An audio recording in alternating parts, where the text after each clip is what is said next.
بسم اللہ الرحمن الرحیم۔ السلام علیکم ناظرین، مرحبا ٹی وی میں خوش آمدید۔ آج 20 اکتوبر 2020 بروز منگل سعودی عرب کی تازہ ترین خبروں کے ساتھ آپ کی خدمت میں حاضر ہوں۔ مکہ غلاف کعبہ فیکٹری اور حرمین نمائش سینٹر کو عوام الناس کے لیے کھول دیا گیا ہے۔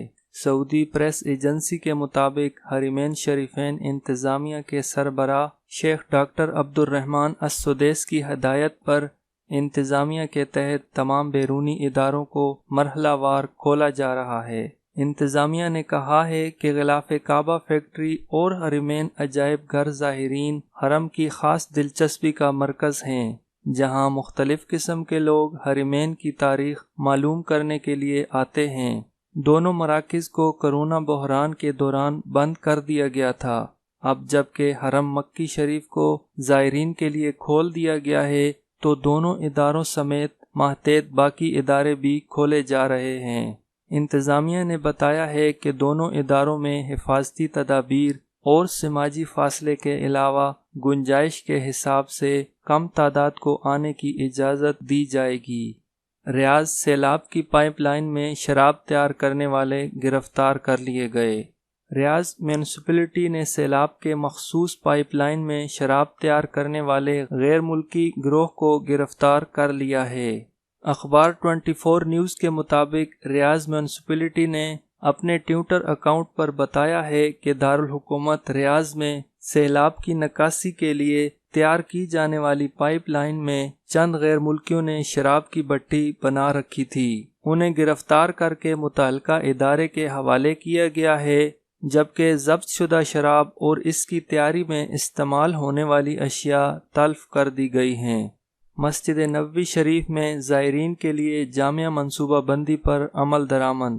مسجد نبوی شریف انتظامیہ کے ترجمان جمعان الاسیری نے کہا ہے کہ روزہ اطہر میں نماز اور سلام پیش کرنے کے اجازت ناموں کے اجراء کے ساتھ زائرین کے استقبال کے لیے جامع منصوبہ بندی تیار کر رکھی ہے۔ عکاظ اخبار کے مطابق انہوں نے کہا ہے کہ زائرین کی خدمت کے لیے 1700 مرد و خواتین اہلکاروں کے علاوہ 4000 کارکن تعینات کیے گئے ہیں۔ انہوں نے کہا کہ روزہ اطہر اور سلام پیش کرنے کے خواہش مندوں کو اجازت نامہ احتمارانہ ایپ کے ذریعے حاصل کرنا ہوگا۔ مسجد نبوی شریف کو روزانہ 10 مرتبہ سینیٹائزر کیا جاتا ہے۔ ہر باجمعت نماز کے بعد سینیٹائزنگ ہوتی ہے، جبکہ روزہ اطہر کو ہر گروہ کے جانے کے بعد صاف کیا جاتا ہے۔ اسی طرح باب السلام اور سلام تک کے راستے کو اوزون کے علاوہ بالائے بنفشی شعاعوں سے پاک کیا جاتا ہے۔ سلام پیش کرنے کے لیے 4 راستے مقرر کیے گئے ہیں، جن میں سے ایک راستہ معذور افراد کے لیے مخصوص ہے۔ زائرین کی سلامتی کے لیے مسجد نبوی شریف میں طبی عملہ ہر وقت موجود رہتا ہے۔ باب السلام سے داخلہ اور باب البکی سے نکلنے کے لیے ایک گروہ کو 10 منٹ لگتے ہیں۔ دنیا کی سب سے بڑی پینٹنگ سعودی خاتون آرٹسٹ کا نام کنیز بک آف ریکارڈ میں شامل کر لیا گیا۔ سعودی عرب کی خاتون آرٹسٹ عود عبداللہ المالکی نے دنیا کی سب سے بڑی پینٹنگ بنا کر عالمی ریکارڈ قائم کیا ہے۔ اس پینٹنگ کو بنانے میں آرٹسٹ نے کافی کا استعمال کیا ہے۔ کنیز بک آف ورلڈ ریکارڈ میں بھی خاتون کا نام شامل کر لیا گیا ہے۔ زہران مال میں سب سے بڑے سینما گھر کا افتتاح۔ سعودی عرب میں المراکز العربیہ کمپنی نے مشرقی ریجن کے معروف شہر زہران کے الزہران مال میں مملکت کے سب سے بڑے سینما گھر کے افتتاح کا اعلان کیا ہے۔ عاجل ویب سائٹ کے مطابق المراکز کمپنی نے پیر کو بیان میں کہا ہے کہ نیا سینما گھر 966 مربع میٹر کے پلاٹ پر بنایا گیا ہے۔ اس میں 237 نشستوں کی گنجائش ہے اور یہ 18 فلمی سکرینز پر مشتمل ہے۔ بیان میں المراکز کمپنی نے کہا ہے کہ یہ سینما گھر کرونا وائرس سے بچاؤ کی تدابیر کی پابندی کرتے ہوئے 50% کی گنجائش سے شروع کیا جا رہا ہے اور تا اطلاع ثانی اس طرح کام کرے گا۔ المراکز کمپنی کا کہنا ہے کہ سینما گھر نے آن لائن ٹکٹوں کی مشین نصب کی ہے۔ شائقین کو اس مشین سے ٹکٹ حاصل کرنے کی ترغیب دی جا رہی ہے۔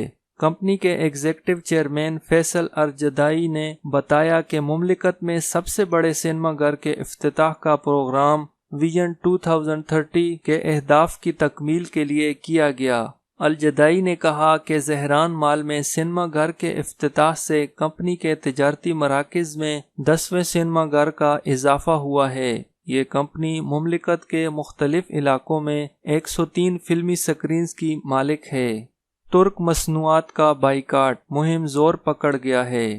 سعودی عرب میں ترک مصنوعات کا بائیکاٹ کرنے والی مقبول مہم نے گزشتہ کچھ دنوں میں مزید زور پکڑ لیا ہے۔ سیاسی تجزیہ کار اور بین الاقوامی تعلقات کے ماہر ڈاکٹر حمدان الشعیری نے کہا کہ ترکی مصنوعات کی اس مقبول بائیکاٹ کے پیچھے ترکی کی سیاسی پیچیدگیوں اور مشرق وسطیٰ کے ممالک میں مداخلت ہی اصل وجہ ہے۔ انہوں نے کہا کہ ترکی کے صدر رجب طیب اردغان نے ملکی مسائل کو کم کرنے کی اپنی سابقہ پالیسی میں تبدیلی کی اور اسے بیرون ملک برآمد کیا۔ ترکی خطے میں اس طرح دھمکی دے رہا ہے جس طرح ایران دہشت گرد ملیشیاؤں کا استعمال کرتے ہوئے انہیں خطے کے ممالک میں پھیلا رہا ہے، اور اخوان کی حمایت کے ذریعے جسے دنیا کے متعدد ممالک میں ایک دہشت گرد تنظیم کے طور پر درجہ بند کیا گیا ہے۔ یہ عرب ممالک اور خلیجی ریاستوں کے لیے براہ راست علاقائی سلامتی کا خطرہ ہے۔ ڈاکٹر الشعیری نے کہا کہ ترک مصنوعات کا مقبول بائیکاٹ سعودی عوام اور دیگر لوگوں کا ایک پیغام تھا۔ انہوں نے کہا کہ کووڈ-19 کی وجہ سے بائیکاٹ عالمی معاشی بحران کو متاثر کرنے میں اہم کردار ادا کرے گا، جس نے وبائی بیماری سے نمٹنے میں اور اردغان کی بد انتظامی اور ترک لیرا کی بڑی کمزوری دونوں کو ثابت کیا۔ مقبول بائیکاٹ کو مقامی کمپنیوں کی بھی حمایت حاصل ہے۔ ریاض کے سب سے قدیم سٹورز میں ایک السودان گروپ نے اپنی حمایت کا اظہار کیا ہے۔ اس کے سی ای او عبد النازی نے عرب نیوز کو بتایا کہ جب ترکی نے مملکت اور اس کی قیادت کے ساتھ واضح دشمنی کا مظاہرہ کیا تھا تو معاشرے کے لیے ترک مصنوعات خریدنا اور فروخت کرنا مناسب نہیں تھا۔ عرب نیوز کو ایک بیان دیتے ہوئے السودان گروپ نے اس بات پر زور دیا کہ اس نے تمام ترک مصنوعات کا بائیکاٹ کرنے والی کمیونٹی کی کوششوں کی حمایت کی۔ انہوں نے مزید کہا کہ السودان ٹریڈنگ کمپنی اور S P A R stores جو اس گروپ کی ذیلی تنظیمیں ہیں، انہوں نے براہ راست ترکی سے کوئی سامان درآمد نہیں کیا۔ بیان میں کہا گیا ہے کہ اس گروپ کی اعلیٰ انتظامیہ نے السودان اور سپار سپر مارکیٹوں کی ترکی کی مصنوعات کی فروخت بند کرنے کی ہدایت کی تھی۔ بیان میں یہ بھی کہا گیا ہے کہ السودان گروپ نے ان قومی کوششوں کی حمایت جاری رکھے گا جو مذہب، بادشاہ اور ملک کی خدمت ہیں۔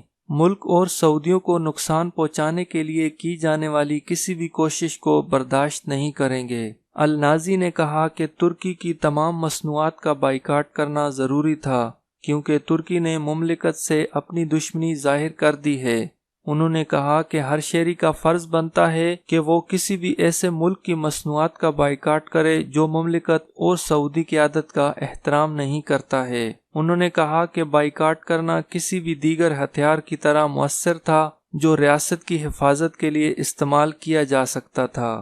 سعودی ادیب اور تجزیہ کار مبارک العاطی نے کہا کہ سعودی عوام کی بڑھتی ہوئی تعداد نے ترک مصنوعات کے بائیکاٹ کا مطالبہ کیا ہے، اور ان آوازوں نے ایک مضبوط اور ٹھوس معاشی اقدام تشکیل دیا تھا جو ترک معیشت پر ظاہر ہوتا ہے اور جو گر رہا تھا۔